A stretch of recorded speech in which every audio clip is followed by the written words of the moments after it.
నందమూరి తారక రామారావు గారి ప్రియపుత్రుల్లో ఒకరైనటువంటి మన బాలయ్య బాబు వారి నుంచి సంక్రమించినటువంటి కేవలం అభినయ కళ మాత్రమే కాదు, ఒక యాక్టింగ్ అనేదే కాదు, ప్రజాసేవని కూడా పుణికి పుచ్చుకొని హిందూపూర్ నియోజకవర్గం నుంచి ముచ్చటగా 3వసారి ఎంపికైనటువంటి మన ధీరుడు, మన యోధుడు ఎన్ని హ్యాట్రిక్ విజయాలు అందించారు, ఎన్ని చిత్రాల్లో మనకి తన యొక్క సామర్థ్యాన్ని చూపారో మనకు తెలియందే కాదు.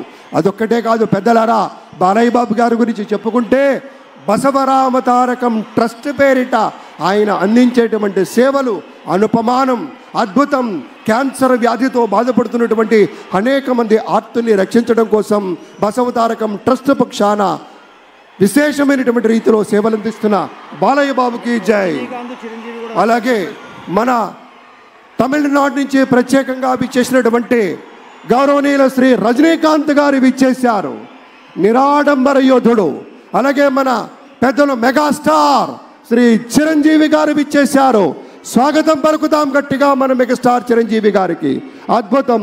ఆత్మీయ ఆలింగనాల నడుమ సహేతుకమైన సప్రమాణికమైనటువంటి రీతిలో ఆ విరయం చూడండి మన రజనీకాంత్ గారిది.